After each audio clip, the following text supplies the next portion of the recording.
What is the deal, beautiful people? It's your boy Uncle Rizza. Let's talk about the battlefield. Whoops, the Battlefront.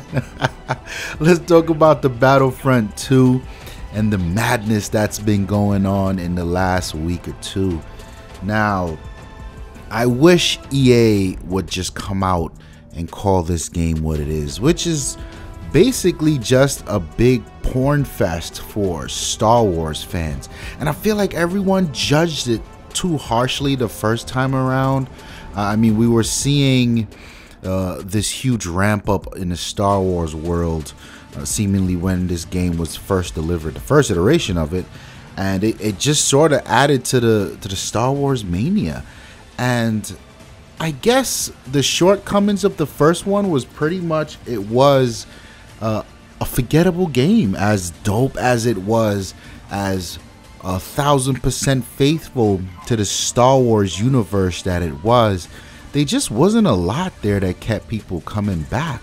The graphics were amazing. I felt like that was the best looking game when it launched that we'd ever seen on a console or PC, perhaps. The sound was amazing.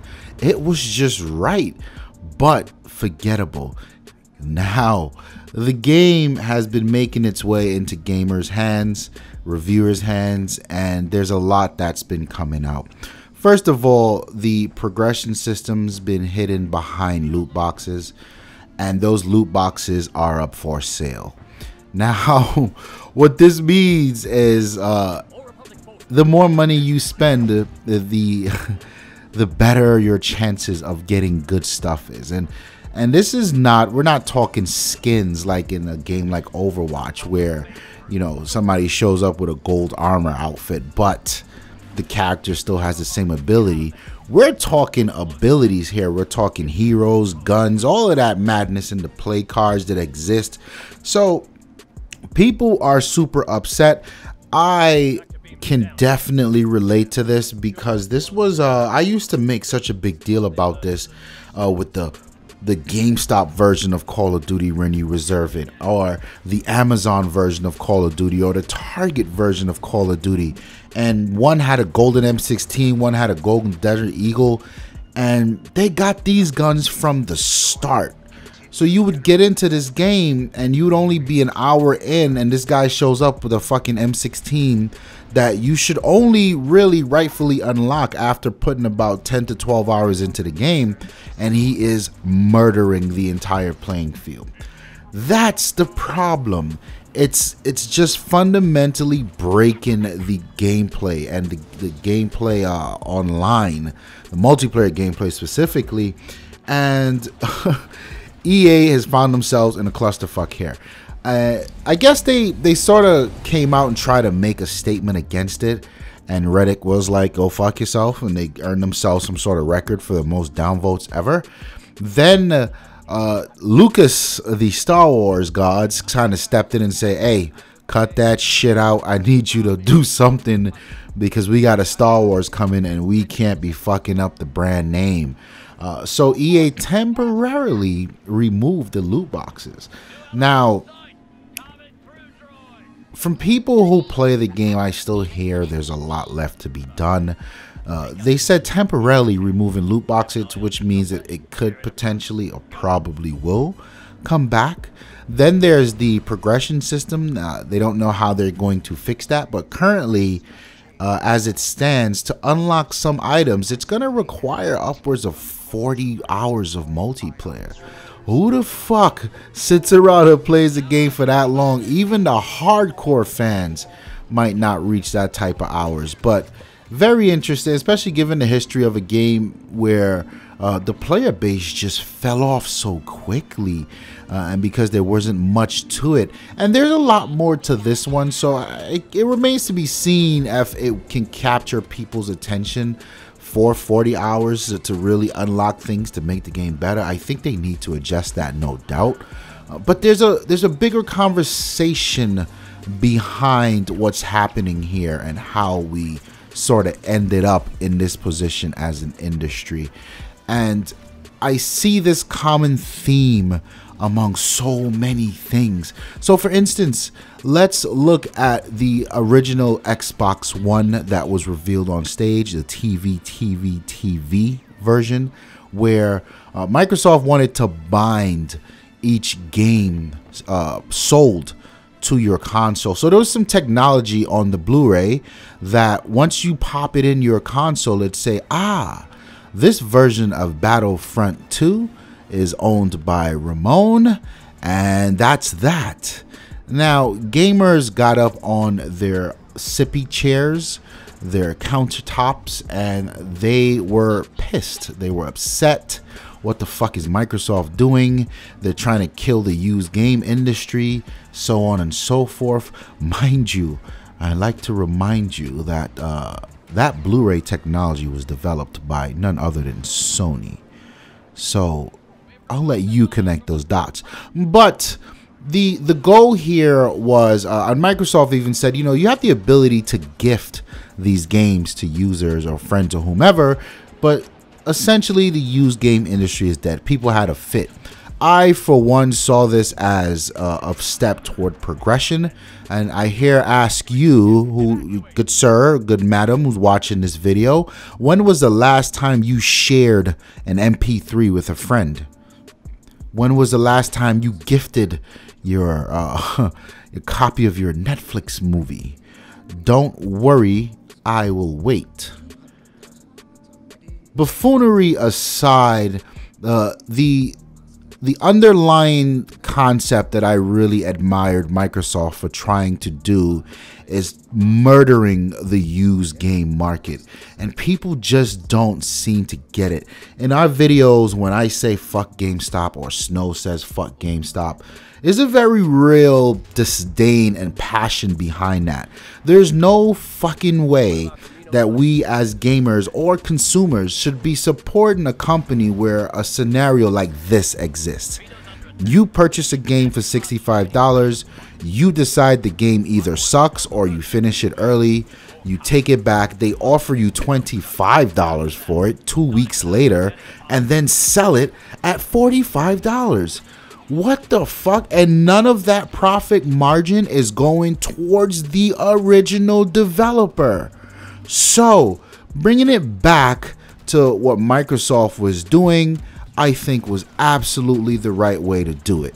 And furthermore, I think the irony of how Sony stood up on the stage and completely ignored a technology that I to this day believed that they were going to deliver in the PlayStation 4, but because of the outlash of what happened with Microsoft, they just pulled the rug, said, no, we're not doing that.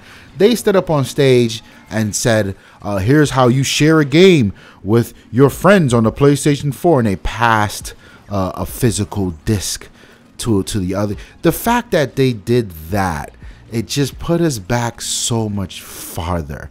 And it's crazy that not a lot of gamers can sort of connect those dots. Why is this a big deal, especially after Sony did that? It's because Sony themselves, in the PlayStation generation, the PlayStation 4 generation alone, has closed 4 or 5 studios that they own because of things like this.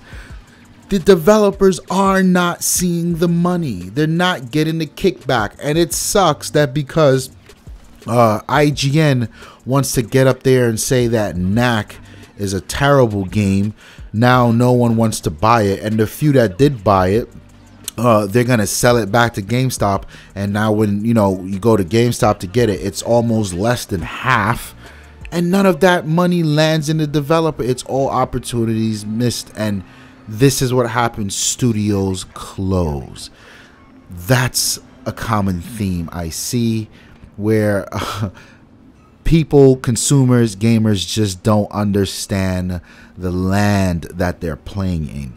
Now, bring it back towards, specifically more towards this Star Wars and microtransaction thing.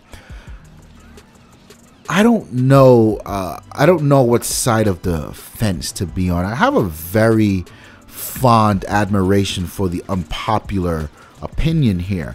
And what I mean is, a movie ticket for a 3-hour movie will cost you $15, right? And you're going to sit there, and you're going to sit there in a theater full of people, not in the comfort of your home, not in the comfort of a controlled environment to your liking. You're in a movie theater with other people, and they're fucking cornball jokes when shit happens. And 3 hours, $15. A game is going to cost you $60. And we can say, let's give a round number of a 9-hour campaign. Sure, you could say, all right, that math kind of equals up, but not really. One, you're in the comfort of your home, your controlled environment. Two, this form of entertainment is interactive. So it's not just you staring at a screen, it's you being immersed in the storyline, immersed in what's happening, you controlling your entertainment. And that's just a single player aspect. What about when you go off to the multiplayer? How many countless of hours exist there? I feel like gamers really don't pay the price, pay what it's worth for these games, especially when you take into effect how much the development costs are these days. To not even AAA games, but just normal games have these astronomical price tags assigned to them because people are demanding more of an art form. So it's not about just regular gaming mechanics anymore where Mario's just running and jumping. It's about a storyline. It's about a rich set of characters, a screenplay or screenwrite, whatever you call that. It's about all these cinematic cutscenes, and people need to direct that. It's about color grading. It's about so much more the technical aspect stuff under it. It's about optimizing your game for PlayStation, Xbox, PC, and however many millions of combinations of PCs out there exist. These things aren't simple anymore, and they cost so much more money. And the fact that you only pay $60 for this title is not enough.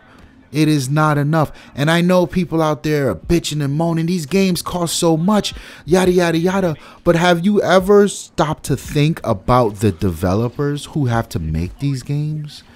You know, have you ever thought of these people as artists, as celebrities?